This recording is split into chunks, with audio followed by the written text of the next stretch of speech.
أعوذ بالله من الشيطان الرجيم. بسم الله الرحمن الرحيم.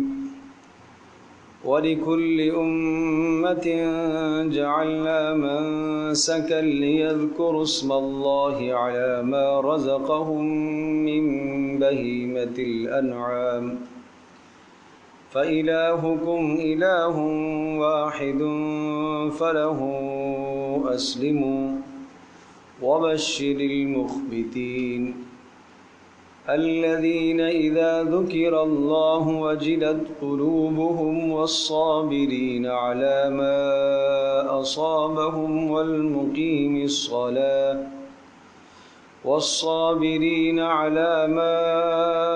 أصابهم والمقيم الصلاة ومما رزقناهم ينفقون والبدن جعلناها لكم من شعائر الله لكم فيها خير فاذكروا اسم الله عليها صواف فإذا وجبت جنوبها فكلوا منها وأطعموا القانع والمعتر كذلك سخرناها لكم لعلكم تشكرون لن ينال الله لحومها ولا دماؤها ولكن يناله التقوى منكم كذلك سخرها لكم لتكبروا الله على ما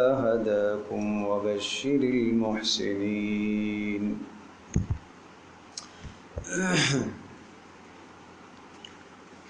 یہ سورۃ الحج کا 5واں رکوع ہے، اور اس سے جو پہلے والا رکوع ذرا آپ اس رکوع کو بھی ملاحظہ فرمائیے، اور اس رکوع میں بھی بعض الفاظ اور کلمات اسی طرح کے ہیں۔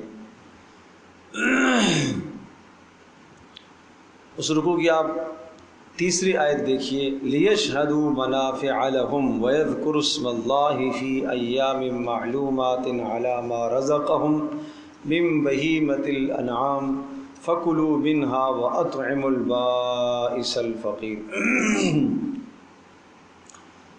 یہ جو دو رکوع ہیں سورۃ الحج کے، رکوع نمبر 4 اس میں حج کے مسائل کا بیان ہے، اور رکوع نمبر 5 میں قربانیوں کے مسائل کا بیان ہے۔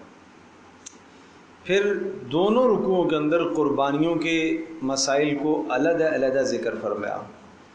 چوتھے رکوع کے اندر یہ الفاظ ہیں، وَيَذْكُرُوا اسْمَ اللَّهِ فِي أَيَّامٍ مَّعْلُومَاتٍ، اور وہ لوگ اللہ کا نام بلند کریں، اللہ کا نام لیں متعین ایام کے اندر، یعنی 10ویں کو، 11ویں کو، 12ویں کو، علی ما رزقہم من بہیمۃ الانعام، جو چوپائے اللہ نے ان کو عطا کیے ہیں ان کو ذبح کے وقت اللہ کا نام بلند کریں۔ فَكُلُوا مِنْهَا، اور پھر ان جانوروں میں سے کھائیں، وَأَطْعِمُوا الْبَائِسَ الْفَقِيرَ، اور حاجت مند فقیر کو بھی اس میں سے کھلائیں۔ یہ چوتھے رکوع کی کلمات میں نے پڑھے۔ اب 5ویں رکوع کی جو پہلی آیت ہے اس میں بھی آپ دیکھیے، وَلِكُلِّ أُمَّةٍ جَعَلْنَا مَنْسَكًا، ہر امت کے لیے ہم نے قربانی کا طریقہ مقرر کیا ہے۔ منسک قربانی نسک سے ہے، اور نسک اصل میں کہا جاتا ہے عبادت کو، مالی عبادات کے اوپر اس کا اطلاق ہوتا ہے۔ اسی سے مناسک حج کا لفظ بھی لیا جاتا ہے، مناسک حج، حج کے احکام، حج کے مسائل، قربانی کے مناسک، قربانی کے احکام۔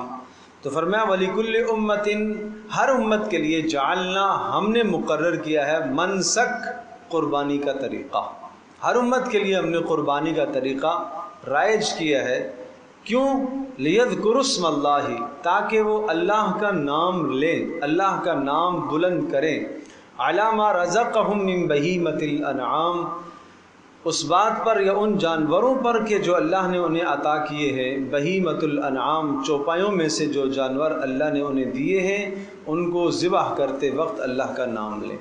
تو یہاں پر بھی قربانی کا ذکر آیا، اور پچھلے رکوع کے اندر بھی قربانی کا ذکر آیا۔ دو جگہ پر قربانیوں کا تذکرہ کرنا اشارہ اس بات کی طرف ہے کہ حج کی قربانی مستقل ہے، اور یہاں کی قربانی یعنی حج کے علاوہ جو قربانی صاحب نصاب پر ہوتی ہے وہ ایک مستقل قربانی ہے۔ دونوں کی دونوں قربانیاں علیحدہ علیحدہ ہیں۔ حج کے موقع پر جو حاجی کرتا ہے اس کو دم شکر کہتے ہیں، اور یہ جو صاحب نصاب پر لازم آتی ہے اسے عام طور پر قربانی کہا جاتا ہے۔ لہٰذا ان لوگوں کا جن لوگوں کا یہ وسوسہ اور خیال ہے کہ قربانی صرف حج کے ساتھ خاص ہے، بالکل باطل اور بیہودہ بات ہے۔ دونوں رکوعوں میں علیحدہ علیحدہ تذکرہ کرنا اس بات کی نشانی ہے کہ قربانی حج کے موقع پر علیحدہ ہے اور حج کے علاوہ صاحب نصاب پر قربانی علیحدہ ہے۔ دوسری بات ایک یہ بھی ذہن نشین فرما لیجیے کہ عام طور پر لوگوں کے ذہنوں میں یہ بھی خیال اور وسوسہ آتا ہے کہ قربانی کے موقع پر اتنی خطیر رقم جو ہے وہ جانوروں کے اوپر اور ان کی ذبح پر، اور پھر سینکڑوں اور ہزاروں اور لاکھوں کی تعداد میں جانور جو کٹتے ہیں، ذبح ہوتے ہیں، تو اس سے زیادہ بہتر نہیں ہے کہ یہ رقم کسی حاجت مند کو دے دی جائے، ضرورت مند کو دے دی جائے، تو شاید یہ زیادہ ثواب والی بات ہے۔ اچھی طرح سے ذہن نشین فرما لیجئے کہ قربانی کا مقصد اور منشا جو آگے آ رہا ہے، دیکھو ایک ہے ثواب کا پانا اور ایک ہے اس چیز کی برکات کا حاصل کرنا۔ میں مثال سے عرض کرتا ہوں، ایک آدمی صبح صبح اٹھ کے اپنے ماں باپ کی زیارت کرتا ہے، تو حدیث میں ہے کہ ماں باپ کی زیارت کرنا کیا ہے؟ مقبول حج اور عمرے کا ثواب، بہت اجر کی بات ہے۔ 2 بار زیارت کرے 2 کا، 3 بار کرے 3 کا، جتنی بار کرے اللہ پاک اتنا ثواب اس کو عطا کرے۔ تو ایک تو یہ ہے ثواب کا حاصل کرنا اور ایک ہے حج کا کرنا۔ اب ایک آدمی کو ثواب حاصل ہوتا ہے یہاں ہی سے، تو کیا وہ حج کے اوپر اتنی رقم نہ لگائے، وہ نہ جائے حج پر، وہ حج چھوڑ دے اور وہ یہ کہے کہ یہ ثواب تو یہاں سے بھی حاصل ہو سکتا ہے، لہٰذا حج والی رقم میں والدین پر خرچ کر دیتا ہوں یا حج والی رقم میں کسی اور مصرف پر لگا دیتا ہوں۔ رہی بات ثواب کی، تو ثواب تو مجھے یہاں سے مل جائے گا۔ تو جواب یہ دیا جائے گا کہ ایک ہے ثواب کا حاصل کرنا اور دوسرا ہے اس عمل سے جو رحمتیں اور برکتیں حاصل ہوتی ہیں اور اس عمل سے جو ایمانی کیفیات بڑھتی ہیں، ان کیفیات کا بڑھنا بھی ایک مستقل عمل ہے۔ لہٰذا ماں باپ کی زیارت کرنے سے ثواب تو آپ کو مل رہا ہے، لیکن جو آدمی حج کا سفر کرے گا اس سفر میں جو اس کو مشقتیں آئیں گی، جو بیت اللہ کی زیارت کرے گا، صفا مروہ کی سعی کرے گا، عرفات میں رکے گا، مزدلفہ میں رکے گا، مینا میں رکے گا، وہاں جا کر جو اس کی ایمانی کیفیات میں ترقی اور اضافہ ہوگا، وہ ترقی اور اضافہ ماں باپ کی زیارت کرنے سے تو نہیں ہوگا۔ اس کو ایک اور مثال سے ہم یوں عرض کرتے ہیں، ایک استاذ وہ یہ آواز لگاتا ہے اپنے طلبہ میں اور یہ کہتا ہے کہ کل میرے ساتھ جو سیر پر جائے گا اسے 1,000 روپیہ ملے گا۔ پکنک کا پروگرام بنایا گیا، جو بھی جائے گا اسے 1,000 روپیہ ملے گا۔ اب جو نہیں جائے گا تو اسے نہیں ملے گا، یہ بات ہوئی۔ تو جو گئے ان کو 1,000 روپیہ مل گیا مثال کے طور پر، اور جو نہیں گئے ان کو بھی انہوں نے احسان کرتے ہوئے دے دیا، چلو بھائی ان کو بھی دے دیا، ان کو بھی دے دیا گیا۔ لیکن ظاہر سی بات ہے کہ یوں کہیے ثواب کہیے یا فائدہ کہیے، فائدے میں تو یہ بھی شریک ہوگے جو نہیں گئے، لیکن جو وہاں جا کر جن کو ذہنی قلبی جس قسم کا سکون آپ کہیے جو اسے حاصل ہوا، جو سفر سے جو چیزیں اس نے سیکھی ہیں اور جو باتیں باقیوں کو ملی ہیں، نصیب ہوئی ہیں، دیکھنا چیزوں کا نصیب ہوا، وہ تو اس کو نہیں ہوا۔ تو وہ جو ایک معاوضہ تھا، ایک ثواب کی کیفیت تھی، وہ تو اس کو بھی مل گئی۔ بالکل اسی طرح سے ایک ہے ثواب کا ملنا اور ایک ہے اس عمل سے مکمل اس کی برکتیں اور اس عمل سے اس کے فیض اور برکات کا حاصل ہونا، یہ ایک علیحدہ امر ہے۔ تو یاد رکھیے گا، قربانی سے جو انسان کے ایمان کی کیفیت بڑھتی ہے، اپنا پسندیدہ مال اللہ کے نام پر قربان کرنے سے یہ جذبہ جو دل میں پیدا ہوتا ہے کہ میں اللہ کے نام پر اپنی ہر محبوب اور پسندیدہ چیز کو قربان کرنے کے لیے تیار ہوں، یہ جذبہ تو صرف قربانی سے ہی ملے گا، یہ جذبہ کسی اور جگہ خرچ کرنے سے نہیں ملے گا۔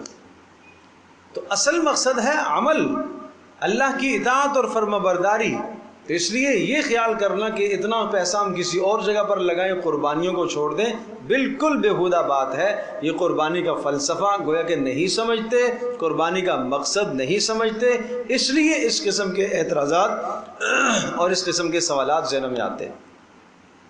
پھر پیارے پیغمبر صلی اللہ علیہ وسلم نے جو قربانیاں فرمائی ہیں، آپ نے ایک موقع پر گویا کہ آپ نے 100 اونٹ ذبح فرمائے۔ 100 اونٹ، کیا ایک کافی نہیں تھا؟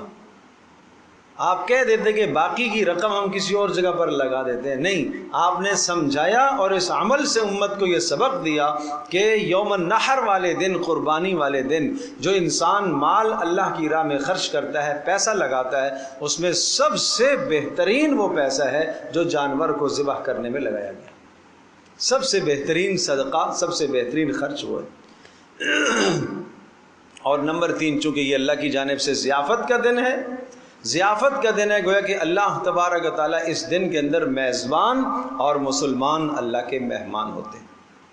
تو جو آدمی قربانی کر رہا ہے، وہ قربانی کرنے والا کیا کر رہا؟ گویا کہ وہ اللہ تبارک و تعالیٰ کی جانب سے اللہ کے مہمانوں کا اکرام کر رہا، انہیں کھلا رہا ہے۔ آپ کے گھر میں کوئی مہمان آ جائے اور کوئی آدمی آپ کے مہمان کا اکرام کرے تو وہ آدمی آپ کی نگاہوں میں کتنا جھجتا ہے، اور عزت مند تصور آپ اسے کریں گے کہ بھائی اس نے میرے مہمان کا اکرام کیا، اس نے میری لاج رکھی۔ تو جب آپ اللہ پاک کی جانب سے مہمانوں کو، اللہ کے مہمانوں کو کھلائیں گے تو آپ اللہ کے یہاں محبوب بنیں گے، اور یہ اسی صورت میں ہوگا جب آپ جانور ذبح کر کے اس کا گوشت تقسیم کریں گے۔ اسی طرح سے چوتھی بات یہاں یہ بھی ذہن نشین فرما لیجئے کہ اس موقع پر جو جانور قربانی کے لیے جاتے ہیں، اس میں کوئی شک نہیں، بہترین، عمدہ، اچھا جانور خریدا جائے، بے عیب جانور خریدا جائے۔ لیکن یہ جو ایک تصور چل پڑا ہے کہ بہت بہت مہنگے داموں میں جانور ہم لیتے ہیں، اور جس مہنگے دام سے ہم نے ایک جانور خریدا ہے، اگر اس دام سے ہم جانور خریدے تو 4 آ سکتے ہیں، لیکن ہم نے نمود و نمائش کرنی ہے، دکھانا ہے کہ ہم نے اتنا مہنگا جانور خریدا ہے۔ تو جب یہ بات بھی آپ سن چکے ہیں کہ ایک ایک بال کے بدلے میں اسے نیکی ملے گی، تو پھر وہ جس مال سے، جس رقم سے آپ نے ایک بڑا جانور خریدا ہے، اگر اس سے آپ متوسط قسم کے، اچھے ہوں، گھٹیا نہ ہوں، اچھے قسم کے آپ 4 جانور خرید لیں تو یقیناً زیادہ بال جو ہوں گے زیادہ نیکیاں آپ کو ملیں گی، اور پھر زیادہ سے زیادہ مستحقین تک گوشت پہنچے گا، اس پر زیادہ سے زیادہ آپ کو اجر ملے گا، زیادہ سے زیادہ اللہ کے مہمان آپ کے گوشت سے مستفید ہوں گے اور وہ کھائیں گے، اللہ کے ہاں آپ کو قرب نصیب ہوگا۔ اس لیے فرمایا کہ قربانی والے دن اللہ کے نزدیک جو محبوب ترین عمل ہے وہ یوم النحر والے دن، وہ کیا ہے؟ اراقۃ الدم، جانور کا خون بہانا ہے۔ تو اس قسم کے سوالات آج اٹھتے ہیں جب اغیار کی جانب سے، دشمنان اسلام کی جانب سے، تو ہمارے سادہ مسلمان وہ بھی ان سوالات کی زد میں آ جاتے ہیں، یہ کیا ہے، اتنا زیادہ کیوں؟ اور پھر یہ بات بھی ذہن نشین فرما لیجئے کہ اس قربانی کے موقع پر جو ہزاروں لوگوں کے معاش کے مسائل بھی حل ہوتے ہیں اس ایک اہم عبادت سے۔ کچھ کتنے لوگ ایسے ہیں جو جانور پورا سال پالتے ہیں اسی دن کے لیے، کتنے ایسے ہیں کہ جو چارہ خرید کر چارہ لگاتے ہیں اور چارے کے ذریعے سے اچھی کمائی کر لیتے ہیں، کتنا مجمع ایسا ہے جو کٹائی کے ذریعے سے آمدنی حاصل کرتا ہے، کتنا ایسا ہے جو صفائی کے ذریعے سے آمدنی حاصل کرتا ہے۔ غرض یہ کہ اس موقع پر تو کوئی سی چیز ایسی نہیں ہے جو ضائع جاتی ہو، ہر شے کو کام میں لایا جاتا ہے۔ تو اس لیے اس قسم کے سوالات یہ بالکل بیہودہ باتیں ہیں، قربانی کے فلسفے کو سمجھنا چاہیے، ابراہیم علیہ السلام کی اس سنت کو سمجھنا چاہیے، اور ابراہیم علیہ السلام کے جذبات کو بھی آپ مد نظر رکھیں، تو پھر انشاءاللہ اس قسم کے سوالات نہیں آئیں گے۔ اب ہم اس رکوع کی تشریح کرتے ہیں، اور پھر ہم کوشش کریں گے کہ جہاں سورہ صافات میں ابراہیم علیہ السلام کا تذکرہ ہے اس کو بھی ہم لے کے آتے ہیں۔ دیکھیے، وَلِكُلِّ أُمَّةٍ جَعَلْنَا مَنْسَكًا، ہم نے ہر امت کے لیے قربانی مقرر کی، تو لہٰذا جب ہر امت کے لیے قربانی ہے تو آپ کے لیے بھی قربانی ہے۔ لِيَذْكُرُ اسْمَ اللَّهِ، پہلا مقصد قربانی کا سمجھایا، کیوں ہے؟ لِيَذْكُرُ اسْمَ اللَّهِ، تاکہ اللہ کا نام بلند کریں۔ کب؟ ذبح کرتے وقت اللہ کا نام بلند کریں۔ تو پتہ یہ چلا کہ جو آدمی جانور کی گردن پر چھری پھیرے گا اس کے لیے بسم اللہ اللہ اکبر پڑھنا لازم اور ضروری ہے۔ دو آدمیوں نے چھری چلائی، دونوں کے ذمے لازم ہے۔ عام طور پر جب آپ چھری چلاتے ہیں تو کیا ہوتا ہے کہ آدمی گھر کا مالک ہے، وہ چھری چلاتا ہے، ذرا سی چلاتا ہے، قصائی اس کے ہاتھ سے لے لیتا ہے۔ اگر قصائی نے بسم اللہ نہ پڑھی تو ذبیحہ حلال نہیں ہوگا، اس لیے خیال رکھا جائے، قصائی سے بسم اللہ پڑھوائیں۔ وہ منہ میں پان گھٹ کے رکھے ہوئے ہوتے ہیں، بولتے ہی نہیں ہیں، اور نکلوائیں آپ نے اسے پیسے دینے ہیں، آپ نے اسے رقم دینی ہے، آپ اپنی عبادت کو متاثر نہ کرائیں۔ یہ ایسا نہیں ہے کہ جانور کو ذبح کرنا صرف گوشت ہی کھانا اور تقسیم کرنا ہے، صرف مقصد گوشت ہی نہیں ہے، اللہ کا نام بلند کرنا ہے۔ تو اللہ کا نام کیسے بلند ہوگا؟ جو مقصد تھا قربانی کا کہ ذبح کے وقت اللہ کا نام لیا جائے، وہ تو ہوا ہی نہیں، وہ تو ایک بار بھی اللہ کا نام نہیں لیا گیا۔ تو اس لیے اس بات کا خیال کریں، یہاں تک کہ خواتین اگر وہ دیکھ رہی ہیں کہ ان کی قربانی ہو رہی ہے گھر کے اندر، پردے کا خیال رکھتے ہوئے وہ دیکھیں، اور جب جانور ذبح ہو تو وہ بھی بسم اللہ اللہ اکبر پڑھیں، اس لیے کہ یہ مقاصد قربانی ہے، یہ قربانی کے مقاصد میں یہ بات شامل ہے، بسم اللہ اللہ اکبر، اللہ کا نام بلند کرنا۔ کیوں؟ اس لیے کہ دنیا کے اندر بہت سارے لوگ ایسے ہیں جو اللہ کے نام کے علاوہ غیروں کا نام جانوروں کو ذبح کرتے وقت پڑھتے ہیں تاکہ ان پر رد ہو جائے کہ نہیں، قربانی صرف اللہ کے نام کی، نظر و نیاز صرف اللہ کے نام کی ہوتی ہے، باقی کسی اور کے نام کی نہیں ہے۔ تو اس لیے ہے لیذکروا اسم اللہ علی ما رزقہم، کہ جو اللہ نے چوپائے عطا فرمائے ہیں ان کے عطا کردہ، اللہ کے عطا کردہ، یہ لفظ کیوں ہے علی ما رزقہم، جو اس نے عطا کیے، کس نے؟ اللہ نے۔ تو اللہ کا عطا کیا ہوا اللہ کی راہ میں قربان ہو رہا ہے، اللہ کا دیا ہوا اللہ کی راہ میں صرف ہو رہا ہے۔ من بہیمۃ الانعام، جو چوپائے اللہ پاک نے عطا فرمائے۔ بہیمۃ الانعام، اس کی تفسیر جو ہے سورۃ الانعام کے اندر موجود ہے، اس سے مراد ثمانیۃ ازواج، 8 قسم کے جانور ہیں۔ ثمانیۃ ازواج، من الضأن اثنین ومن المعز اثنین، بھیڑ کی جنس میں سے 2 نر مادہ، بکری کی جنس میں سے 2 نر مادہ، 4 ہو گئے۔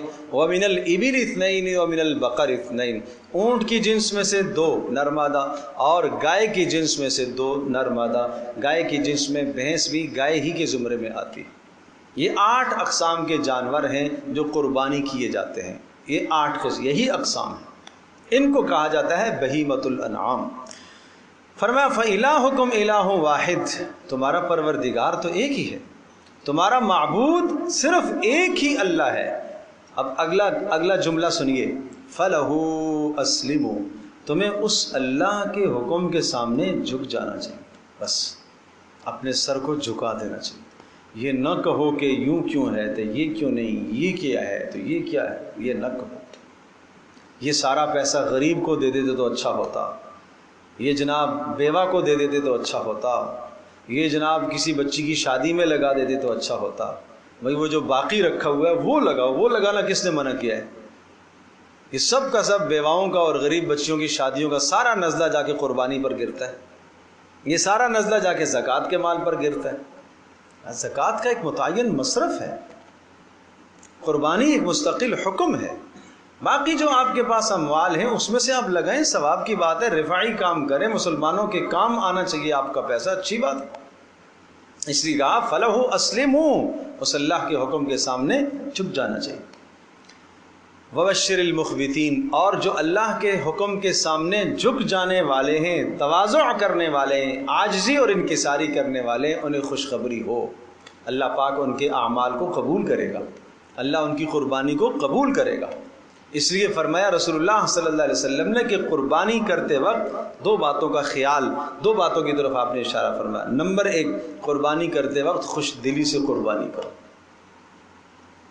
اور نمبر 2، قربانی کرتے وقت ثواب کی امید رکھتے ہوئے قربانی کرو کہ مجھے اس پر اللہ اجر دے گا، اللہ ثواب دے گا، ایک بال کے بدلے میں مجھے نیکی ملے گی، اور اس میرے جانور کا خون کا قطرہ زمین پر ابھی گرے گا نہیں کہ اللہ پاک اس کو مجھ سے پہلے ہی قبول کر لے گا۔ اس تصور کے ساتھ قربانی کیجیے۔ تو فرمایا وبشر المخبتین، خوشخبریاں سنائیے کس کے لیے؟ اخبات کہتے ہیں اللہ کے سامنے عاجزی انکساری اختیار کرنا، اللہ کے حکم کے سامنے اپنے آپ کو سپرد کر دینا۔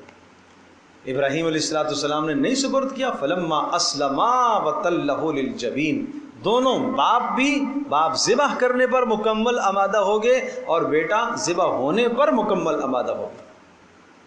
وہاں باپ نے تو یہ نہیں خیال کیا اے اللہ مجھ سے اپنے بیٹے کو کیوں ذبح کرا رہا ہے؟ کوئی باپ بھی بولا بیٹے کو ذبح کرتا ہے؟ بیٹے نے بھی تو نہیں کہا کہ ابا جی میرا کیا قصور ہے، مجھے آپ کیوں ذبح کر رہے ہیں، میں نے کیا قصور کیا ہے؟ جانور تھوڑے ذبح کرنے کے لیے نہیں، اللہ کے حکم کے سامنے چون چرا نہ وہاں باپ نے کی نہ بیٹے نے کی، اسلما، دونوں اللہ کے حکم کے سامنے جھک گئے، دونوں نے گردنیں اللہ کے حکم کے سامنے جھکا دی۔ تو قربانی کا یہ فلسفہ ہے، قربانی کا مطالبہ ہم سے یہ ہے کہ ہم اللہ کے حکم کے سامنے سب کچھ قربان کرنے کا جذبہ رکھیں۔ اس لیے فرمایا جن کی قربانیاں قبول ہوتی ہیں الذین اذا ذکر اللہ، چار نشانیاں بتائیں۔ نمبر 1 اذا ذکر اللہ وجلت قلوبہم، جب ان کے سامنے اللہ کا نام آتا ہے تو ان کے دل اللہ کے خوف سے کانپ اٹھتے ہیں۔ وجلت قلوبہم، ہاں اللہ کے خوف سے اس کا دل کانپ اٹھے، اللہ کی محبت سے دل لبریز ہو جائے۔ نمبر 2 والصابرین علی ما اصابہم، اور جو مصائب آئیں ان مصائب پر یہ بندہ کیا کرنے والا ہو؟ صبر کرنے والا۔ ظاہر ہے قربانی کے موقع پر اتنا خرچہ آیا، اس پر صبر کرے، اللہ اجر دے گا، اللہ اجر دے گا۔ اور پھر جو نصاب مقرر کیا ہے، ٹھیک ہے اگر آپ کو بہت بڑھیا جانور قربان کرنے کی استطاعت نہیں ہے تو آپ حصہ رکھ لیں، آپ کم سے کم والے حصے میں اپنے آپ کو شامل کر لیں، کسی نہ کسی درجے میں قربانی تو کر لیجیے۔ اور نمبر 3 والمقیم الصلاۃ، نمازوں کو قائم کرنے والے جو ہوتے ہیں ان کی قربانیاں قبول ہوتی ہیں۔ پورا سال تو نماز نہیں پڑھی، ذی الحجہ کے یہ مبارک ایام اور یہ مبارک عشرہ، اس مبارک عشرے کی راتیں بھی اس میں نماز، فرض نماز سے غافل رہا، دن کی نمازوں سے یہ غافل رہا، اور یہ قربانی تو کر رہا ہے، قربانی کر رہا ہے۔ تو یاد رکھیے گا یہ قربانی تو کر رہا ہے لیکن قربانی کی قبولیت سے، ثواب سے یہ محروم ہے۔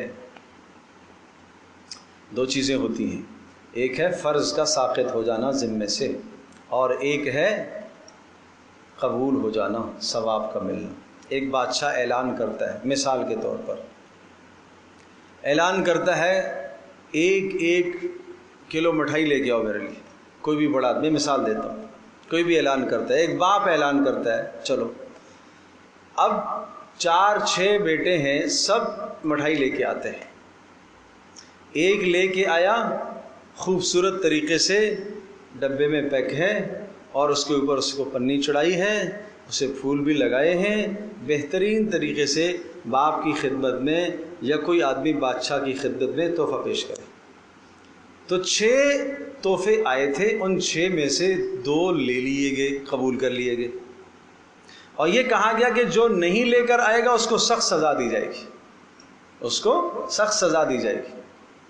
تو لے کر 6 آئے، ان میں سے قبول 2 کی ہو گئی، باقی 4 کو یہ نہیں کہا گیا کہ آپ نہیں لائے۔ ان میں سے ایک ایسا ہے کہ ایک جو ہے وہ سادے ڈبے میں لے کے آ گیا، ایک ایسا ہے کہ وہ شاپر میں ہی ڈال کے لے آیا۔ اچھا، قیمت سب کی ایک ہی ہے، پہلے والے کی بھی وہی قیمت، دوسرے والے کی بھی، تیسرے والے کی بھی، لیکن کیا ہے، انداز دینے کا علیحدہ علیحدہ ہے۔ ایک لفافے میں لے کے آ گیا، ہر ایک کے دینے کا انداز کیا ہے، وہ علیحدہ علیحدہ ہے۔ تو اب آپ مجھے یہ بتائیے کہ ان 6 میں سے صرف 2 قبول کر لیے گئے، باقی کو رد کر دیا گیا۔ اب ان 4 کو یہ نہیں کہا جائے گا کہ آپ نے پیش نہیں کیا، ٹھیک ہے آپ ذمے سے بات پوری ہو گئی، آپ نے بھی پوری کر لی، سزا کے قابل نہیں ہے، مطلب ہے کہ سزا ان کو نہیں دی جائے گی، سزا کے مستحق نہیں قرار پائیں گے، اس لیے کہ انہوں نے حکم تو پورا کیا ہے لیکن قبول نہیں ہوا۔ بالکل اسی طرح سے ایک ہے عمل کا مقبول ہو جانا اور ایک ہے ذمے سے فرض کا اتر جانا۔ اگر ان آداب کی رعایت نہیں رکھو گے تو قربانی ذمے سے جو وجوب ہے وہ تو ساقط ہو جائے گی، کہاں تو جائے گا کہ ہاں بھائی اس نے یہ کام کر لیا، لیکن ثواب سے محروم رہے۔ اور جس کی بادشاہ نے تحفہ قبول کر لیا اس کو بہت بڑے انعام اور اکرام سے اس نے نوازا، اور جس کا تحفہ قبول نہیں کیا لے کر آیا اس کو سزا نہیں دی، وہ سزا سے بچ گیا، اور جو نہیں لے کر آیا اسے سزا دی۔ تو بالکل اسی طرح سے یہاں پر بھی آپ ذہن نشین فرمائیں کہ جو نہیں کرے گا باوجود واجب ہونے کے گناہ گار کہلائے گا۔ اس لیے فرمایا رسول اللہ صلی اللہ علیہ وسلم نے کہ جس کے پاس وسعت اور گنجائش قربانی کی ہو اور پھر اگر وہ نہ کرے تو وہ ہماری عیدگاہ میں حاضر نہ ہو، سخت ڈانٹ آئی ہے۔ تو یہ تو قابل سزا اور قابل مواخذہ ٹھہرایا جس نے وجوب کے ہونے کے باوجود بھی، حیثیت ہونے کے باوجود بھی قربانی نہیں کی، اور وہ دوسرا کہ جس نے قربانی کی ہے لیکن آداب کی رعایت نہیں رکھی ہے تو سزا سے تو نکل جائے گا، ثواب سے محروم رہے گا۔ اور تیسرا اور پہلے درجے کا کہ جس نے ان آداب کو بجا لایا ہے تو اس کو یقیناً وجوب سے بھی ساقط، یعنی وجوب بھی اس کے ذمے سے اتر جائے گا اور ساتھ ساتھ اجر و ثواب بھی ملے گا۔ اس لیے کہہ رہا ہوں کہ والمقیم الصلاۃ، نماز کو قائم کرنے والا۔ تو 10 دن میں ایک دن بھی اگر اس نے نماز نہ پڑھی تو پھر جانور کی گردن پر تو چھری پھیر رہا ہے، اپنی خواہشات پر چھری نہ پھیری اس نے، اپنی چاہتوں کو اس نے قربان نہ کیا۔ وَمِمَّا رَزَقْنَاهُمْ يُنْفِقُونَ، اور جو کچھ ہم نے دیا ہے اس میں سے وہ خرچ کرنے والے ہوں۔ یہ 4 صفات جس شخص میں پائی جائیں اس کی قربانی، اس کا عمل اللہ کے ہاں قبول ہوتا ہے۔ نمبر 1، اللہ کا نام آئے تو اس کا دل اللہ کے خوف سے کانپ اٹھے، اللہ کے نام کی محبت دل میں آ جائے۔ نمبر 2، مصائب پر صبر کرنا۔ نمبر 3، نماز کا قائم کرنا۔ نمبر 4، جو کچھ دیا اس میں سے خرچ کرنا۔ وَالْبُدْنَ جَعَلْنَاهَا لَكُم مِّن شَعَائِرِ اللَّهِ، فرمایا جانور جو قربانی کے قداور جانور ہیں، بدنا جیسا کہ اونٹ ہے، کھڑے کر کے جن کو نہر کیا جاتا ہے، یہ بڑے قداور جانور کہلاتے ہیں۔ اسی طرح سے گائے بیل ہے، وہ نہر تو نہیں کیا جاتا، لٹا کے ہی ان کو ذبح کیا جاتا ہے، لیکن یہ بڑے جانور جعلناہا لکم، یہ ہم نے تمہارے نفع کے لیے بنائے۔ من شعائر اللہ، یہ اللہ کی قدرت کی نشانیاں ہیں۔ یہ جانور کیا ہیں؟ شعائر اللہ ہیں۔ شعائر اللہ کا مطلب کیا ہے؟ شعائر شعیرہ کی جمع ہے، شعیرہ نشانی کو کہتے ہیں۔ ایسی ظاہر واضح علامت کے جس کو دیکھ کر اللہ کی توحید یاد آ جائے، اللہ کی وحدانیت یاد آ جائے۔ ہر گلی سے گزرتا ہے، ادھر بھی جانور کھڑے ہیں، ادھر بھی جانور کھڑے گے، وہاں پہ بھی کھڑے، وہاں پہ بھی کھڑے، یا اللہ یہ کیا ہے؟ یہ سب کے سب یہ مسلمانوں کا علاقہ ہے، یہ مسلمانوں کی بستی ہے، یہ قربانی کے جانور سارے کھڑے ہیں۔ تو ان جانوروں کو دیکھ کر اسلام یاد آتا ہے، اسلام کا تشخص یاد آتا ہے، اللہ کی عظمت یاد آتی ہے، اس لیے ان کو کیا کہا گیا؟ شاعر اللہ۔ جیسا کہ بیت اللہ کو دیکھ کر اللہ کی عظمت یاد آتی ہے، کلام اللہ قرآن مجید کو دیکھ کر اللہ کی عظمت یاد آتی ہے، یہ شعائر اللہ ہیں۔ مساجد شعائر اللہ ہیں، اور شعائر اللہ کی تعظیم انسان کے ذمہ لازم اور ضروری ہے۔ ذرا پچھلے رکوع میں ایک آیت آپ دیکھیے، پچھلے رکوع کی آخری سے پہلی آیت، ذَلِكَ وَمَن يُعَظِّمْ شَعَائِرَ اللَّهِ فَإِنَّهَا مِن تَقْوَى الْقُلُوبِ۔ شعائر اللہ کی جو تعظیم کرتا ہے یہ دل کا متقی ہے، اس کے دل میں اللہ کا ڈر ہے، اس لیے شعائر اللہ کی تعظیم کرتا ہے، اس لیے ان جانوروں کے آداب سکھائے۔ یہ شعائر اللہ میں سے ہیں تو پھر آداب سکھائے۔ کیا آداب سکھائے؟ آداب یہ بتلائے ہیں کہ ان جانوروں کو ان کے چارے اور ان کے پانی کا خیال رکھو، ان کو بھوکا مت ذبح کرو، ان کو لاغر اور کمزور مت کرو، یہ شعائر اللہ ہے نا۔ پھر یہ ادب سمجھایا کہ ایک جانور کو دوسرے کے سامنے ذبح نہ کرو، جو ذبح ہو رہا ہے وہ تو ہو رہا ہے، دوسرے کو پہلے سے آپ ذبح مت کرو، اس کو غم میں مبتلا مت کرو۔ کیا خوب اسلام ہے، کیا خوب آداب سکھائے، اس کے سامنے سے ذبح نہ کرو۔ پھر ذبح کے علاوہ ہر تکلیف سے اس کو بچاؤ، چھری پھیرے گی گردن میں وہ تو تکلیف ہوگی ہی ہوگی، لیکن اس کے علاوہ ہر تکلیف سے اس کو بچاؤ۔ زور سے زمین پر مت گراؤ، آرام سے اسے زمین پر گراؤ، اس طریقے سے گراؤ کہ اس کو اذیت نہ ہو۔ اور پھر 4 رگیں کٹنے کے بعد اسے چھوڑ دو، اس کا خون نکلنے دو، اور خون نکلنے سے پہلے آپ اس کے حلق کے اندر اس کی دل پر آپ چھری کو نہ کھونپیں۔ یہ زیادتیاں ہیں ساری جو آج ہمارے معاشرے میں ہوتی ہیں۔ ہمیں ان آداب کا نہیں پتہ، نہ ہم سیکھتے ہیں، نہ ہم سنتے ہیں، نہ ہم پڑھتے ہیں ان چیزوں کو۔ یہ تو آداب ہیں، یہ قصائی سے آپ کام کروا رہے ہیں تو یہ آپ کھڑ رہیے ساتھ، عبادت آپ کی ہے، یہ آپ کی عبادت ہے، یہ متاثر نہیں ہونی چاہیے۔ سستا کروا لیا جی، 1000 روپیہ کم کر دے، 500 روپے کم کر دے، پھر جب کم کروائے تو وہ اپنی مرضی چلائے گا۔ بھائی جب پیسے آپ نے اپنی مرضی سے، اس کی مرضی سے پیسے دیے تو پھر کام آپ اپنی مرضی سے لیجئے اس سے۔ تو سستے کے چکر میں اس کو تو آگے بھاگنا ہوتا ہے، تو وہ پھر یہاں جلدی جلدی کرے گا، ابھی جانور ٹھنڈا ہوا نہیں پہلے سے کھال اتارنے میں لگ گیا ہے، جبکہ یہ ٹھیک نہیں، یہ آداب کے خلاف ہے۔ اسی طرح سے رسول اللہ صلی اللہ علیہ وسلم نے یہ ادب بتایا کہ ایک شخص کے پاس سے آپ گزرے اور آپ نے دیکھا کہ اس نے ایک پاؤں جو ہے وہ گردن پر رکھا ہوا ہے جانور کے اور چھری تیز کر رہا ہے۔ آپ علیہ السلام سخت ناراض ہوئے، کہا اس کو آپ 2 موتیں دینا چاہتے ہو؟ اور وہ جانور جو وہ چھری کی طرف دیکھ رہا تھا۔ پیارے پیغمبر صلی اللہ علیہ وسلم تو رحمت للعالمین ہے، وہ انسانوں کے لیے بھی رحمت ہے، وہ حیوانوں کے لیے بھی رحمت ہے۔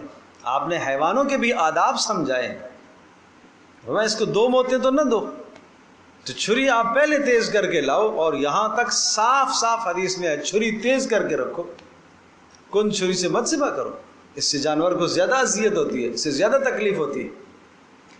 تو یہ ہے ذبح کرنے کا، وَالْبُدْنَ جَعَلْنَاهَا لَكُم مِّن شَعَائِرِ اللَّهِ، یہ شعائر اللہ ہیں تو ان کی تعظیم کرو، وہ آداب بجا لاؤ جو آداب بتلائے گئے ہیں، ان آداب کا خیال کرو۔ لَكُم فِيهَا خَيْرٌ، اور ان جانوروں میں تمہارے لیے بڑے منافع ہیں، بڑی خیریں ہیں۔ کیا خیریں ہیں؟ کہ گوشت تم خود استعمال کرتے ہو، تمہارا فائدہ ہے، اعزاء اقربا کو بطور تحفے اور ہدیے کے دیتے ہو، یہ تمہارا فائدہ ہے، اس لیے کہ دلوں میں محبت پیدا ہوگی، اور فقراء کو دیتے ہو، تمہارا فائدہ ہے، تمہاری آخرت بنے گی۔ اور اسی طرح سے اس جانور کے بالوں میں، اس کے کھال میں، اس کی ہڈیوں میں، یہ بھی تمہارا فائدہ ہے، اس سے تم فائدے حاصل کرتے ہو۔ فَاذْكُرُوا اسْمَ اللَّهِ عَلَيْهَا صَوَافَ، دوبارہ اسی بات کو دہرایا کہ جب ذبح کرو فَاذْكُرُوا اسْمَ اللَّهِ، پیچھے کہا تھا کہ اللہ کا نام بلند کرو ان جانوروں پر جو اللہ نے تمہیں عطا کیے ہیں، اس کا تعلق ہے ذبح کے ساتھ، کہ جب جانوروں کو ذبح کرو تو اللہ کا نام بلند کرو۔ اور یہاں دوبارہ اس جملے کو دہرایا فَاذْكُرُوا اسْمَ اللَّهِ عَلَيْهَا صَوَافَ، چونکہ بدنا بڑے جانور سے مراد میں نے عرض کیا تھا اونٹ ہے عام طور پر، تو لہٰذا اونٹ کو کھڑے کر کے نہر کیا جاتا ہے، تو لہٰذا فَاذْكُرُوا اسْمَ اللَّهِ، ان پر بھی اللہ کا نام بلند کرو۔ صواف، جب قطار میں کھڑے کر کے آپ نہر کر رہے ہو تو اس وقت اللہ کا نام بلند کرو۔ تو اونٹ کو جب ذبح کیا جاتا ہے تو پورا محلہ تماشے کے لیے جمع تو ہو جاتا ہے،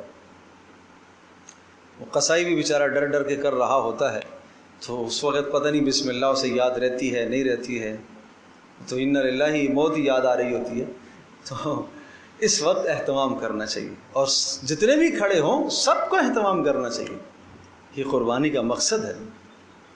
بسم اللہ اللہ اکبر، یہ اللہ کا نام بلند ہو، ایک تکبیر کی آواز گونجنی چاہیے، سبحان اللہ، یہ آواز گونجنی چاہیے، یہ تکبیر کے کلمات یہ اللہ کو پسند ہے۔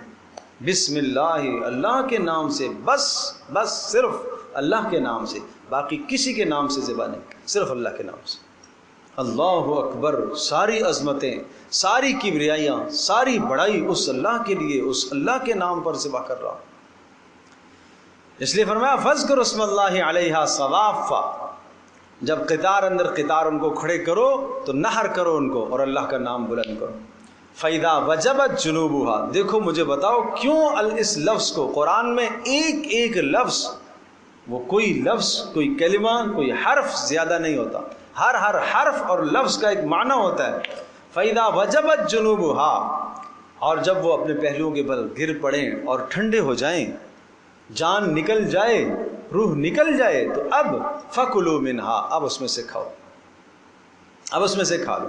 اب ظاہر ہے کھا لینا ظاہر ہے، کھال اتارنی ہے، لیکن قرآن مقصودی بات کو ذکر کرتا ہے اور یہ بات انسان کی عقل پر چھوڑ دی ہے، ایسا تو نہیں کہ کھال سمیت ہی کھائے گا۔ فَكُلُوا مِنْهَا، اس میں سے خود بھی کھا سکتے ہو۔ وَأَطْعِمُوا الْقَانِعَ وَالْمُعْتَرَّ، اور قناعت پسند انسان کو بھی کھلاؤ، جو حاجت مند ہے سوال نہیں کرتا، والمعتر جو سوال کرنے آیا ہے اسے بھی کھلاؤ۔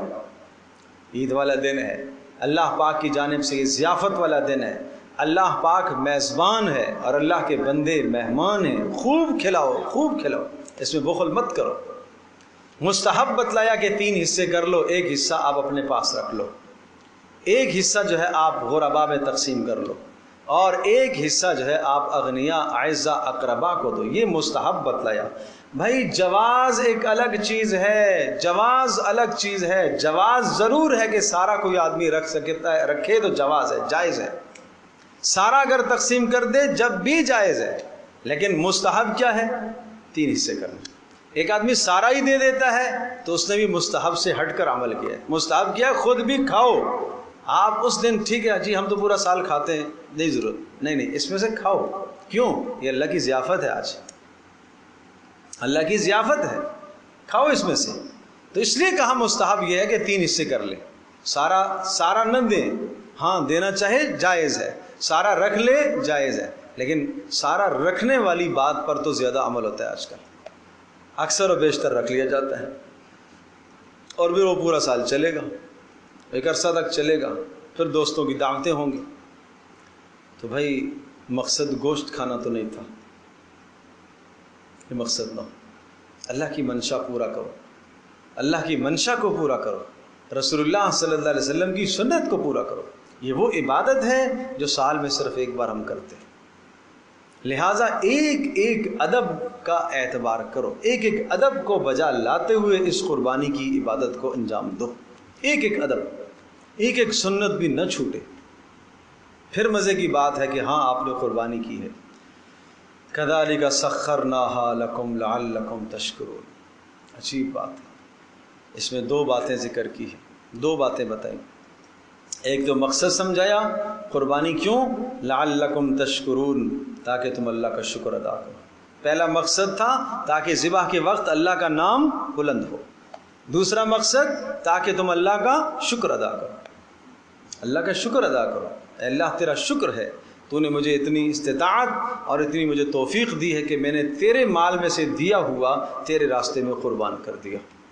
اور سخرناھا لکم، ہم نے ان جانوروں کو تمہارے تابع کر دیا، تمہاری خدمت کے لیے مقرر کر دیا کہ تم انہیں ذبح کر کے انہیں کھاتے ہو۔ ہم نے انہیں تمہارے لیے مسخر کیا ہے، ہم نے انہیں تمہارے لیے مسخر کر دیا ہے۔ لہذا مسخر کس نے کیا؟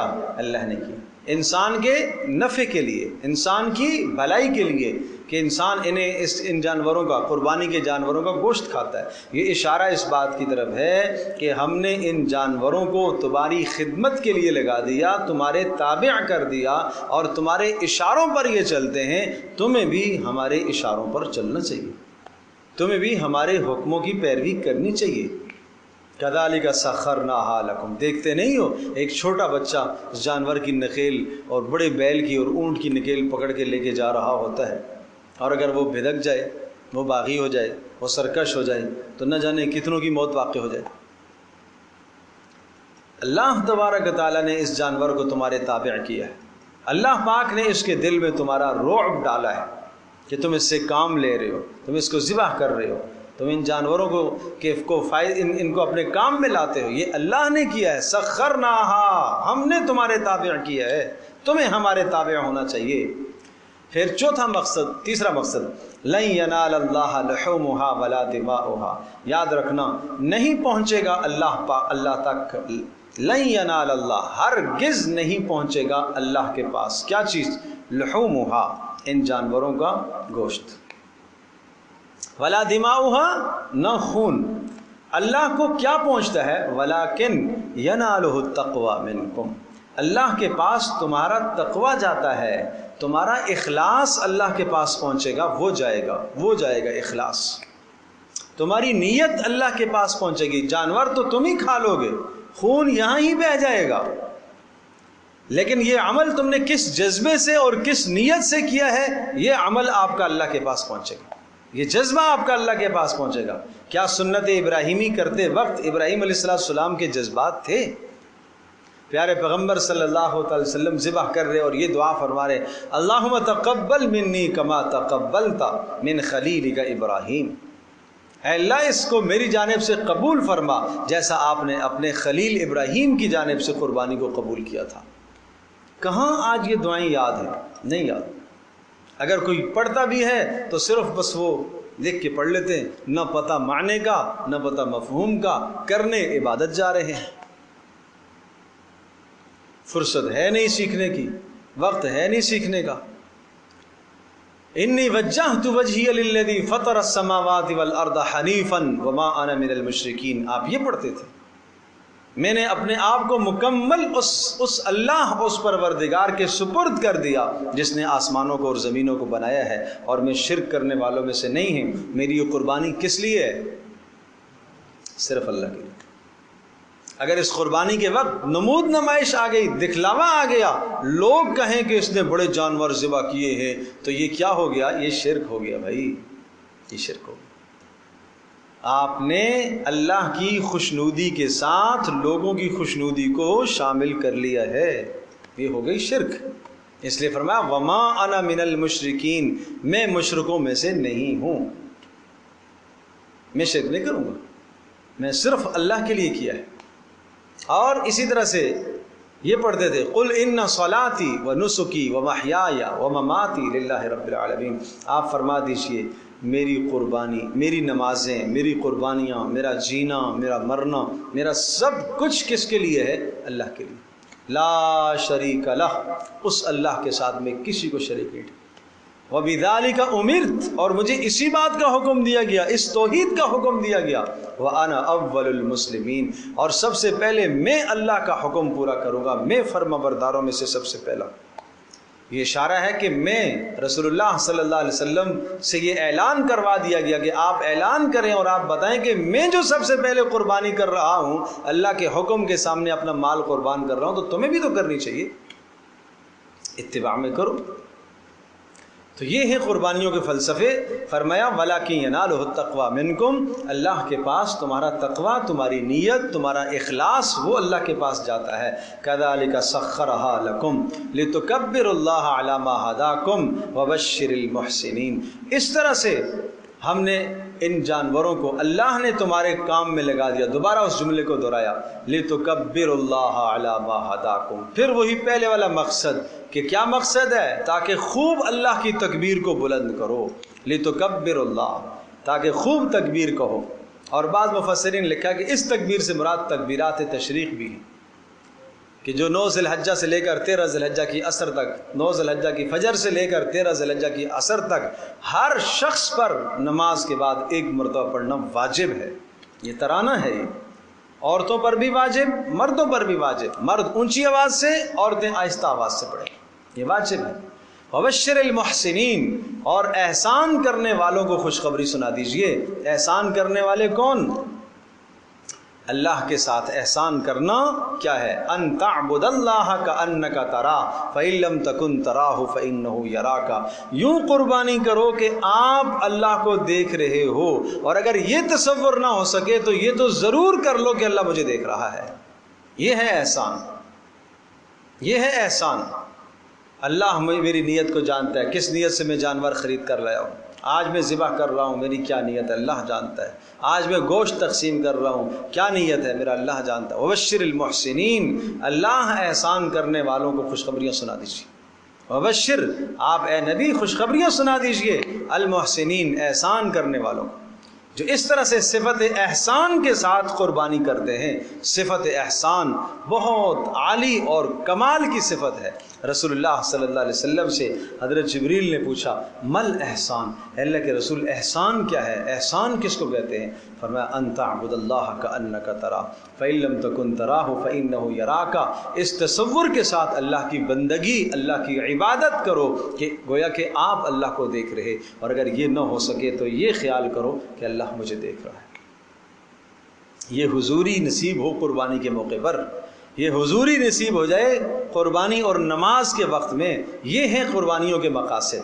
اب ظاہر سی بات ہے کہ یہ مقاصد جب ہی حاصل ہوں گے کہ جب آپ کیا کریں گے؟ قربانی کریں گے، یہ پیسہ کسی اور جگہ لگائیں گے تو یہ مقاصد نہیں حاصل ہوں گے۔ تو اس لیے اچھی طرح سے سمجھنے کی ضرورت ہے، اس طرح سے قربانیاں کی جائیں، یہ ہیں آداب۔ اب سورۃ الصافات کے اندر آ جائیے، جہاں حضرت ابراہیم علیہ السلام اور ابراہیم اور اسماعیل علیہ السلام کی قربانی کا تذکرہ ہے، اس کو بھی ہم تھوڑا سا دیکھ لیتے ہیں۔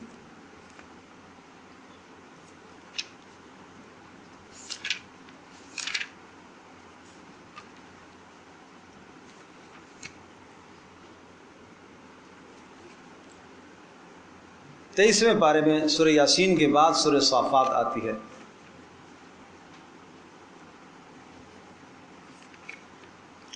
سورہ صافات کا دوسرا رکوع آپ دیکھیں ذرا۔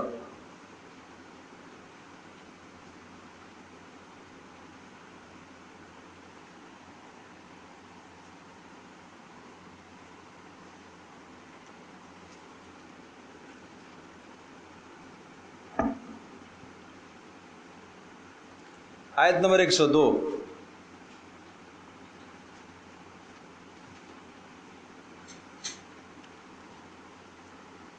فلما بلغ معه السعي قال يا بني إني أرى في المنام أني أذبحك۔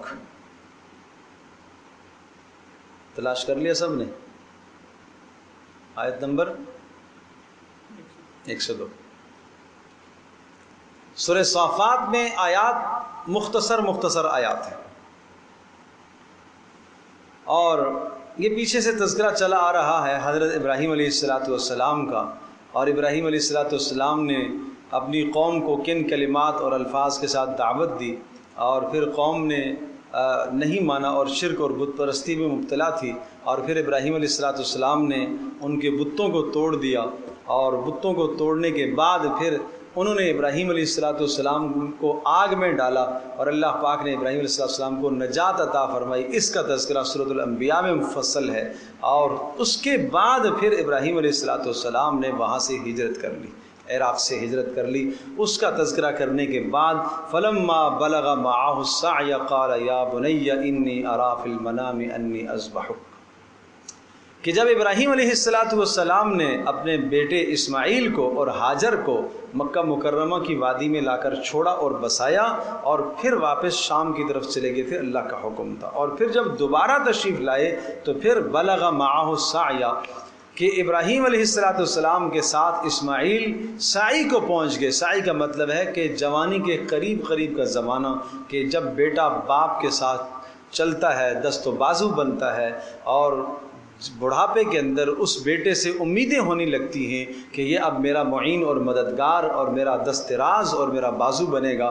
تو حضرت اسماعیل جب اس عمر کو پہنچے، 12 سے 13 سال کی عمر، مفسرین نے لکھا ہے، قال یا بنیہ، ابراہیم علیہ السلام نے فرمایا، اے میرے پیارے بیٹے، انی ارا فی المنام، میں دیکھ رہا ہوں خواب میں، انی اذبحک، کہ میں تجھے ذبح کر رہا، فانظر ماذا تری، دیکھ لے تیری کیا رائے ہے، تو دیکھ تو کیا کہتا ہے۔ اللہ اکبر۔ ترجمہ سنیے۔ قالا، کہا اسماعیل نے، یا ابتی، اے میرے پیارے ابا جان، افعل ما تؤمر، آپ کر گزریے جس کا آپ کو حکم دیا گیا، ستجدنی، انشاءاللہ، اللہ نے چاہا تو آپ مجھے پائیں گے، من الصابرین، صبر کرنے والوں میں سے۔ اللہ اکبر۔ پہلی بات، ابراہیم علیہ السلام کو خواب میں دکھلایا گیا، اور خواب میں یہ اشارہ ملا کہ اپنی محبوب چیز کو قربان کیجیے۔ تو حضرت ابراہیم علیہ السلام نے جانوروں کو ذبح کیا، پھر خواب آیا، نہیں، آپ اپنی محبوب چیز کو قربان کیجیے، پھر اور جانور ذبح فرمائے، پھر خواب آیا کہ اپنی محبوب چیز کو قربان کیجیے۔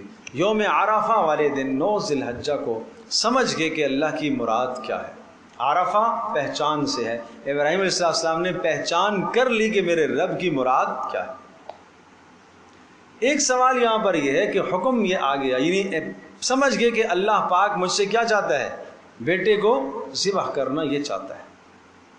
سوال یہ آتا ہے کہ اللہ تبارک و تعالیٰ حضرت جبریل علیہ السلام کو بھیج کر ابراہیم کو کہتے کہ اپنے بیٹے کو ذبح کر، یوں وہی آ جاتی، یا اللہ تبارک و تعالیٰ براہ راست ابراہیم علیہ السلام کے دل میں یہ بات ڈال دیتے کہ اپنے بیٹے کو ذبح کر۔ خواب میں کیوں دکھایا؟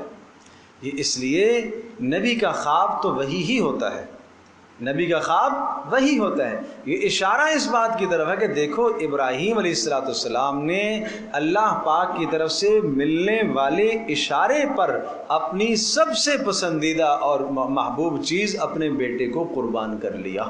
تو تمہیں اللہ کے صریح حکم پر اپنی خواہشات کو قربان کرنا نہیں آتا. یہ امت کو سبق سکھانا ہے, یہ سبق سمجھانا تھا. وہاں ابراہیم علیہ السلام نے تعویل نہیں کی یہ تو خواب ہی ہے, ایسے ہی خواب آیا ہوگا, چھوڑو. اسماعیل السلام نے بھی یہ نہیں کہا کہ ابا جی یہ تو خواب ہے, خواب ہے کیا قصور ہے میرا. اللہ کے حکم کے سامنے تعویلات نہیں چلتی, اللہ کے حکم کے سامنے تعویلات نہیں کرنی چاہیے. نہ ابراہیم نے تردد کیا, نہ اسماعیل نے تردد کیا, نہ باپ ذبح کرنے سے تردد کر رہا, نہ بیٹا ذبح ہونے سے تردد. کیا بیٹے کو پتہ نہیں تھا کہ ذبح کا مطلب کیا ہے؟ کیا بیٹے کو معلوم نہیں تھا کہ ذبح کا مطلب جان جانا ہے؟ کیا باپ کو پتہ نہیں تھا کہ ذبح کرنے کا مطلب جان نکل جائے گی, میرا اور اس کا ساتھ ختم ہو جائے گا؟ لیکن کون ختم کروا رہا ہے؟ اللہ کروا رہا ہے. بس یہ جذبہ لے کے آؤ قربانی کا, یہ احساس لے کر آؤ قربانی کے وقت بھائی. اور پھر ادھر جب ابراہیم علیہ السلام کو یہ خواب میں یہ بات دکھلا دی گئی, اپنے بیٹے اسماعیل سے پوچھا. کیوں پوچھا؟ اگر اسماعیل کہتے نہیں نہیں نہیں مجھے ذبح نہیں کریں گے آپ, میں کیوں ذبح ہوں, تو پھر چھوڑ دیتے. نہیں, یہ سمجھانا مقصد ہے کہ بیٹے سے بھی رائے لی جاتی ہے, اور رائے لیں گے تو جب وہ 100% اتفاق ہو جائے گا تو وہ بھی ثواب میں مکمل پورے کے پورے شریک ہو جائیں گے, تاکہ قربانی صرف آپ کی نہ ہو, قربانی ان کی بھی ساتھ ہے, ساتھ قربانی ان کی بھی ہے. اور پھر بیٹا بھی کہاں, ہاجر کی تربیت میں ماں کی تربیت ہے, ماں کی تربیت ہے, والدہ کی تربیت ہے پیچھے, کہ اللہ کے نام پر قربان ہونے کا جذبہ ماں نے دل میں پیدا کیا. یہ ماں بہنوں کو سبق دیا جا رہا ہے کہ کیا تربیت ہے, کیا خوب تربیت ہے. اور جب یہ دونوں آمادگی ہو گئی اور ابراہیم علیہ السلام لے کر چلے حضرت اسماعیل کو ذبح کے لیے, شیطان آیا, آ کے حضرت ہاجر کو وسوسہ ڈالا.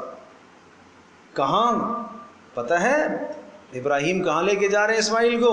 مجھے تو نہیں پتا, کسی سے ملوانے کے لیے لے کے جا رہے ہیں. کہا نہیں نہیں ذبح کے لیے لے کے جا رہے ہیں. اللہ اکبر. تو ہاجر نے کہا بھلا کوئی باپ بیٹے کو ذبح کرے گا؟ تو شیطان نے دیکھا کہ یہ تو میرا حربہ ناکام ہو گیا. پھر اس نے دوسرا حربہ استعمال کیا کہ نہیں اللہ کا حکم ہے اس لیے ذبح کر رہا ہے. تو اما ہاجر نہ چیخی, نہ چلائی, نہ وویلا کیا, نہ شور کیا, نہ خاوند کے پیچھے بھاگی, نہ بیٹے کو پکارا, بلکہ یہ کہا اچھا اللہ کا حکم ہے تو پھر ایک اسماعیل نہیں 100 اسماعیل ذبح ہو جائے. اللہ اکبر. یہ ماں کو جذبہ دیا جا رہا ہے, پھر ایک اسماعیل نہیں پھر 100 اسماعیل ذبح ہو جائیں, مجھے کوئی پرواہ نہیں ہے, اللہ کا حکم ہے, اللہ کا حکم.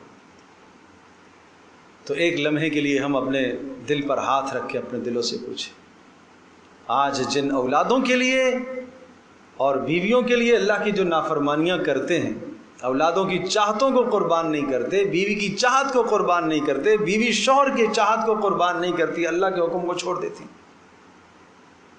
تو یہ قربانی کا فلسفہ ہے پیچھے, اس لیے سمجھنے کی ضرورت ہے. تو پھر شیطان جب وہاں سے مایوس ہو گیا کہ نہیں بھائی یہاں تو میری دال نہیں گلے گی, پھر حضرت ابراہیم علیہ السلام کے پاس آیا, پھر آگے وسوسے ڈالنے لگا. ابراہیم علیہ السلام نے 7 کنکر مارے. آج تک وہ رمی حجاج کرتے ہیں, جو اس وقت تک حاجی کا حج مقبول نہیں جب تک وہ رمی نہیں کرے گا. پھر خیال ڈالا, پھر 7 کنکر پھینکے, پھر خیال ڈالا, پھر 7 کنکر پھینکے. اور ابراہیم علیہ السلام مکمل طور پر, اور ایسا نہیں کہ بادل ناخواستہ نہ چاہتے ہوئے چلو اللہ کا حکم آیا کیا کروں جی کرنا ہی پڑے گا, نہیں نہیں نہیں, خوشی خوشی خوشی خوشی. یہ اس لیے اللہ نے یہاں پر ذکر کیا. اب اگلے لفظ کو دیکھیے گا, فلما اسلما, جب دونوں نے اپنی گردنیں جھکا دیں اللہ کے حکم کے سامنے, دونوں خوشی خوشی تیار ہو گئے. ابراہیم علیہ السلام ذبح کرنے کے لیے اور اسماعیل علیہ السلام ذبح ہونے کے لیے تیار ہو گئے دونوں. تو یہ لفظ اس لیے ذکر کیا کہ کوئی قیامت تک کوئی آدمی یہ نہ کہے پتہ نہیں ذبح تو کر دیا اور کیسے کیا تھا. خوشی سے کیا ہے، اللہ کا حکم، خوش دلی سے. وَتَلَّهُ لِلْجَبِينِ، ماتھے کے بل لٹا دیا. اور ماتھے کے بل اس لیے لٹایا، مفسرین نے لکھا ہے ماتھے کے بل لٹانا، اور بعض نے کہا حضرت اسماعیل علیہ السلام کی پیشکش تھی کہ آپ مجھے ماتھے کے بل لٹا دیں. ایسا نہ ہو کہ میرے چہرے کو آپ دیکھیں، میں آپ کے چہرے کو دیکھوں، آپ میرے چہرے کو دیکھیں، آپ کے دل میں شفقت پدری جذبہ پیدا ہو اور اللہ کے حکم میں کوئی تاخیر نہ ہو جائے، تاخیر نہ ہو جائے، دیر نہ لگ جائے. اللہ اکبر. اور بعض مفسرین نے لکھا کہ وَتَلَّهُ لِلْجَبِينِ، پہلے سیدھی طرف لٹایا، نہیں ذبح ہو رہے تھے، چھری چلائی نہیں ہو رہے تھے تو الٹی لٹایا کہ شاید یوں سے ذبح ہو جائے، اللہ کا حکم پورا ہو گیا.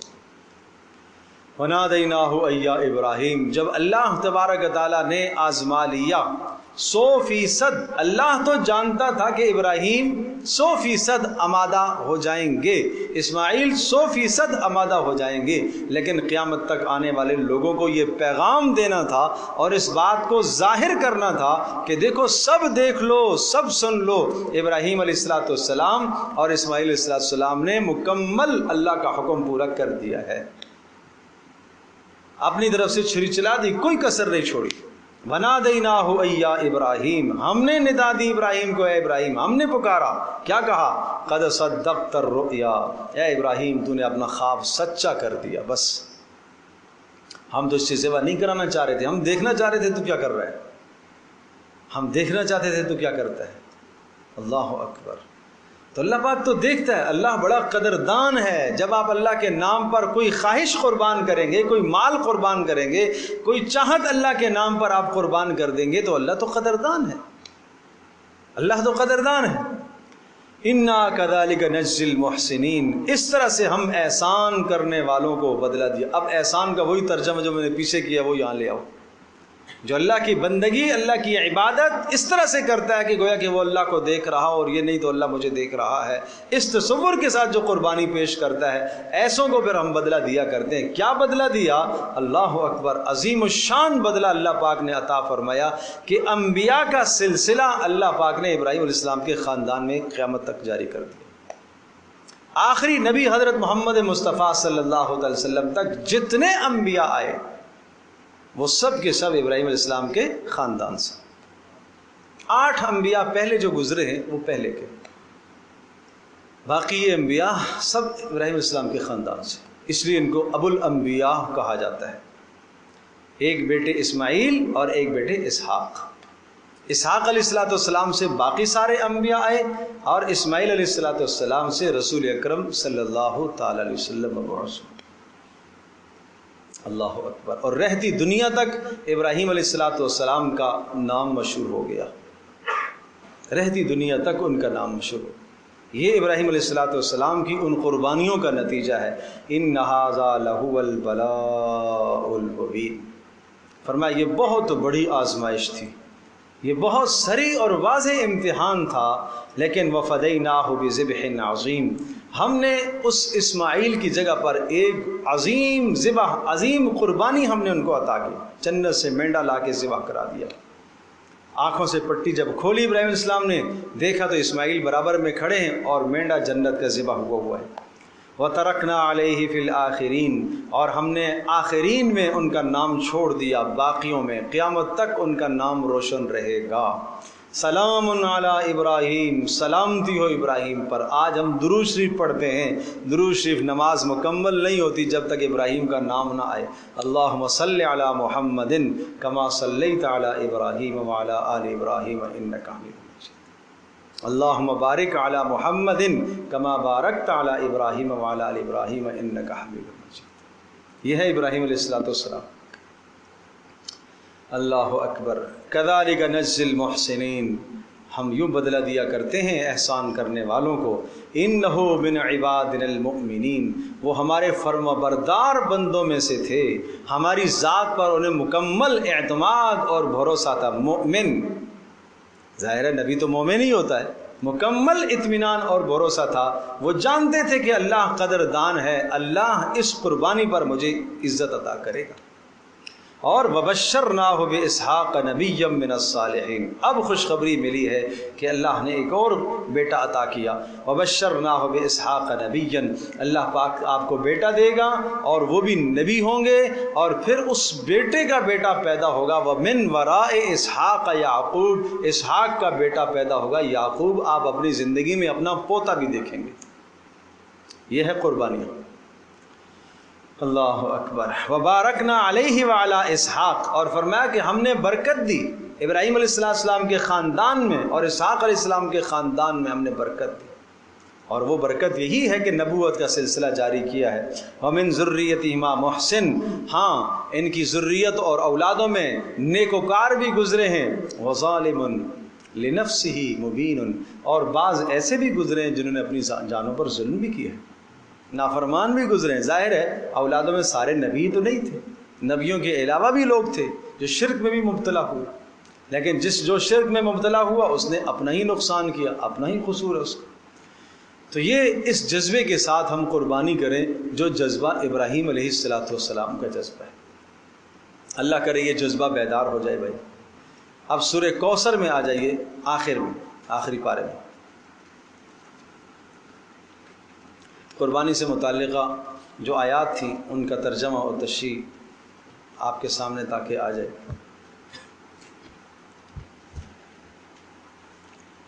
انا اعطیناک الکوثر فصل لربک وانحر ان شانئک هو الابتر. یہ قرآن مقدس کی آخری مختصر ترین صورتوں میں سے ایک صورت ہے. قرآن مجید کی سب سے مختصر ترین 3 صورتیں، سورۃ العصر، سورۃ النصر، سورۃ الکوثر. تینوں کی تینوں 3 آیات پر مشتمل ہیں، 3 آیت سے کم کوئی نہیں. یہ سب سے مختصر، چھوٹا نہ کہیں، سب سے مختصر. ٹھیک ہے، ادب کا تقاضا ہے کہ چھوٹا نہ کہیں، چھوٹی نہ کہیں، مختصر. سب سے مختصر کا لفظ میں کہہ رہا ہوں، مختصر ترین صورتیں. لیکن یہ مختصر ہونے کا ساتھ اتنی ٹھوس، اتنی جامع، اتنی مانع کہ مت پوچھیں. جو اس مختصر ترین صورت کے اندر جو ایک معنوں کا اور مفاہیم کا اور مضامین کا ایک سمندر سمویا ہوا ہے. اور یہ وہ آیات مقدسہ ہیں جو شروع کے وقت کی ہیں. یعنی شروع میں پہلے مختصر آیات آتی رہی، مکی آیات، مختصر صورتیں آتی گئی، اور ان میں ایسے ٹھوس اور جامع اور جاندار مضامین تھے، اور پھر باقی قرآن اس کی پھر تشریح کر رہا ہے. اور پھر ان آیات میں چیلنج تھا اس قوم کو کہ جس کو اپنی فصاحت اور بلاغت اور اپنی زبان اور اپنے بولنے پر وہ ناز تھا، ایسا ناز تھا، عجیب لوگ تھے. وہ اپنے سوا سب کو گونگا کہتے تھے. عجم گونگا، ان کو بولنا نہیں آتا، یہ تو گونگے. اپنے سامنے عجمیوں کو، عربیوں کے علاوہ ان کو کیا کہتے تھے؟ عجم. یہ تو گونگے، ان کو تو بولنا ہی نہیں آتا. عجما جانوروں کے لیے استعمال ہوتا ہے یہ لفظ، کہ جو بے زبان ہیں. تو ان کو اپنی زبانوں پر دسترس نہیں ہے، ان کو اپنی زبانوں پر مہارت نہیں ہے. اور عرب کو تو اپنی زبان پر فخر تھا، ان کو ناز تھا. اپنی زبان میں فصاحت اور بلاغت عروج کو پہنچی ہوئی تھی. اور آج بھی ایسا، ہمارے ہاں ایسا ہو گیا. ظاہر ہے ہمیں اپنی زبانوں پر کہاں عبور رہا. ہم چلے انگریزی سیکھنے کے لیے، وہ بھی نہ سیکھ سکے، اپنی بھی بھول گئی، اپنی بھی بھول گئی. اسی لیے کہتے ہیں کوا چلا تھا ہنس کی چال، تو پھر اپنی بیچارہ بھول گیا. اللہ اکبر. آج سارا دن دوست جو ہے نا وہ میسج کر رہے ہوتے ہیں رومن میں، نہ انگریزی ہے نہ اردو. تو یہ تو ہم سے دور، ہمیں اپنی زبان سے، ملکی زبان سے، قومی زبان سے، مادری زبان سے ہمیں دور کر دیا گیا. اس لیے کہ اس زبان کے اندر میں اکثر یہ بات کہا کرتا ہوں کہ بے شمار ان الفاظ کا ذخیرہ ہے جو عربی میں استعمال ہوئے. 60% اردو کے الفاظ عربی سے لیے گئے. تو ظاہر سی بات ہے کہ جب عربی سے لیے گئے الفاظ ہیں، وہ الفاظ ہی ہمیں بھول گئے، تو گویا کہ 60% قرآن کے کلمات ہم سے نکال دیے گئے. اگر وہ الفاظ ہمیں یاد ہوتے تو کم از کم قرآن کے ایک صفحے سے ہم 10 باتیں تو سمجھ جاتے، 20 باتیں تو سمجھ جاتے کہ یہ ہماری زبان میں الفاظ آ رہے ہیں۔ انا اعطینا، اب میں آپ کو سمجھاتا ہوں کہ کیسے۔ اعطینا، ہم نے عطا کی۔ عطا اردو میں استعمال ہوتا ہے کہ نہیں ہوتا ہے؟ ہوتا ہے۔ تو یہ عطا اردو کا جو لفظ ہے عربی سے لیا گیا ہے۔ کوثر، کوثر، حوض کوثر اردو میں ہم استعمال کرتے ہیں۔ صلی، صلاۃ۔ رب اردو میں استعمال ہوتا ہے کہ نہیں ہوتا ہے؟ رب العالمین عربی سے لیا گیا لفظ اردو میں بھی آ رہا ہے۔ صلاۃ بھی ہم استعمال کرتے ہیں، صوم صلاۃ۔ ونحر، نحر کرنا، نحر قربانی کرنا، اونٹ کو نحر کرنا۔ تو یہ نحر جو ہم اردو میں استعمال کرتے ہیں کہاں سے لیا گیا ہے؟ عربی سے لیا گیا۔ انا اعطیناک الکوثر، بے شک ہم نے اے نبی آپ کو عطا کی الکوثر، آپ کو کوثر عطا کی۔ کوثر جنت میں ایک حوض ہے، آپ نے فرمایا اتنے اس پر پیالے جیسے آسمان کے ستارے، اور جو شخص اس سے پیے گا اس کو دوبارہ جنت میں پیاس نہیں لگے، اور وہ اللہ تبارک تعالیٰ نے صرف مجھے عطا فرمایا۔ اللہ پاک ہم سب کو وہاں کے جام نصیب فرمائے۔ اللہ اکبر۔ تو یہ کوثر ہے۔ اور دوسرا معنی، ہم نے آپ کو بڑی خیریں عطا کی ہیں، خیر کثیر ہم نے آپ کو عطا کی۔ اگر آپ خیر کثیر کا معنی کرتے ہیں بڑی خیریں عطا کی ہیں، تو پھر رسول اللہ صلی اللہ علیہ وسلم کو تو اللہ نے بے شمار خیریں عطا فرمائی دنیا اور آخرت کی، اور رسول اللہ صلی اللہ علیہ وسلم کے توسط سے پھر مجھے اور آپ کو اور امت کے ہر انسان کو خطاب ہے، اے انسان ہم نے آپ کو بڑی خیریں عطا کی ہے، آپ کو عزت دی ہے، آپ کو جان دی ہے، آپ کو مال دیا ہے، آپ کو اولاد عطا کی ہے، آپ کو گھر دیا ہے، آپ کو سواری دی ہے، آپ کو نیک نامی دی ہے، آپ کو ایمان جیسی دولت عطا فرمائی ہے، ہم نے آپ کو بڑی خیریں دی ہیں۔ یہ خیر ہر انسان کو ملی ہوئی ہے۔ جب ہم نے آپ کو خیر دی ہے تو پھر کیا کر، فصلی لربک، ایک انعام دیا ہم نے، اس انعام کے بدلے میں صلی، آپ نماز پڑھیے۔ صلی، صاد ادائیگی ٹھیک کیجیے گا، صلی نہیں پڑھیے گا، صلی کا معنی غلط ہے۔ صلی، صاد، اگر اس کو صلی پڑھیں گے سین کے ساتھ، صلی، جو کہ صاد سین میں ہم فرق تو کرتے نہیں، تو صلی کا معنی ہے تلوار سونتنا۔ صلی ربے کا، اپنے رب کے لیے تلوار سونت، کہاں سے کہاں بات پہنچ جائے گی۔ پھر اس نماز کا کیا حشر ہوگا جس میں یہ مقصد تھا کہ فصلی لربک، اپنے پروردگار کے لیے نماز پڑھیے۔ ونحر، اور اپنے رب کے لیے کیا کیجئے، قربانی۔ ونحر، ہا، اور اگر ہا ادا نہ کی، ونہر پڑھ لیا، ونہر، سمجھے؟ تو ہر کا معنی کیا ہے، جھڑکیے، ڈانٹیے، غصہ کیجئے۔ وَأَمَّا السَّائِلَ فَلَا تَنْهَرْ، لا تنہر، کیا مطلب ہے کہ سائل کو جھڑکیے مت، سائل کو مت ڈانٹیے، لا آ گیا نا، لا تنہر، اور ونہر کا مطلب پھر سائل کو ڈانٹیے۔ اور یہاں پر پھر کتنا فساد ہو جائے گا معنی کا، نماز کیسے درست ہو جائے گی، اس کی کیسے نماز درست رہے گی؟ قرآن کی سب سے مختصر ترین صورت، اس کا معنی بھی نہ آئے، اس کی ادائیگی بھی ٹھیک نہ ہو، تو پھر کیا ٹھیک کریں گے؟ پھر ہم زندگی میں کیوں آئے ہیں؟ پھر پیدا ہونے کا مقصد کیا ہے؟ فصلی لربک، آپ نماز پڑھیے اپنے پروردگار کے لیے، ونحر، اور قربانی کیجیے، اپنے رب کے لیے قربانی کیجیے۔ جب آپ یہ دو کام کریں گے، ان شانئک ھو الابتر، بے شک بے شک آپ کا دشمن از خود بے نام و نشان ہو جائے گا۔ شانئک، شان آپ سے بغض رکھنے والا، آپ سے نفرت کرنے والا، ہوا وہی، ابتر، اسی کی دم کٹ جائے گی، اسی کی نسل کٹ جائے گی۔ یہ رسول اللہ صلی اللہ علیہ وسلم کو تسلی بھی دی گئی، اور یہ اس وقت نازل ہوئی تھی جب آپ علیہ السلام کے بیٹے ابراہیم کا انتقال ہوا تھا۔ تو مشرکین نے کہنا شروع کر دیا کوئی بات نہیں، تھوڑا سا وقت ہے، یہ مر جائے گا، اس کے بعد اس کا آگے کوئی نرینہ اولاد تو ہے نہیں، نسل تو چلتی ہے نرینہ اولاد سے، لہذا اس کی کوئی نسل ہے نہیں، اس کے کام کو دیکھے گا کون آگے، آپ غم نہیں کیجئے، بس یہ مر جائے گا، قصہ ختم ہو جائے گا۔ تو رسول اللہ صلی اللہ علیہ وسلم ظاہر ہے انسان ہیں، اور اس قسم کی باتیں سن کر ہر آدمی کبیدہ خاطر ہو جاتا ہے، دل کے اندر تکلیف محسوس ہوتی ہے۔ تو آپ علیہ السلام کو اللہ پاک نے تسلی دی، ہے نبی ہم نے تو آپ کو بڑی خیریں عطا کی، ہم نے آپ کو حوض کوثر جنت میں عظیم الشان نعمت عطا کی ہے، دنیا میں آپ کو بڑی خیریں ہم نے دی، کسی حکمت اور مصلحت کے تحت اللہ پاک نے آپ کی نرینہ اولاد کو زندہ نہیں رکھا، وہ اس کی حکمت اور مصلحت کا تقاضا ہے، اس کی حکمت اور مصلحت کا تقاضا ہے۔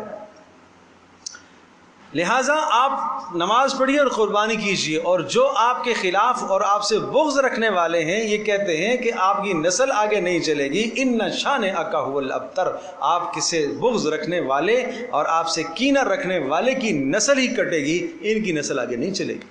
چنانچہ پیارے پیغمبر صلی اللہ علیہ وسلم کی روحانی نسل بھی آگے گئی، جسمانی نسل بھی آگے گئی، حضرت فاطمہ رضی اللہ تعالی عنہا سے آگے سلسلہ نسل چلی، اور اسی طرح سے روحانی تو قیامت تک رسول اللہ صلی اللہ علیہ وسلم کا نام لیوا ہے۔ تو یہ سورۃ الکوثر مختصر ترین صورتوں میں سے ہے، اور اس میں بھی قربانی کا ذکر آیا، تو اس کو بھی آپ ذہن نشین فرما لیں، اور آخری ایک آیت اور کر لیتا ہوں۔ اللہ اکبر۔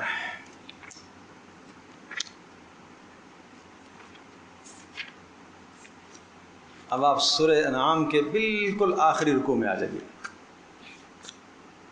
8ویں پارے میں۔ 8ویں پارے کا جہاں نصف ہوتا ہے،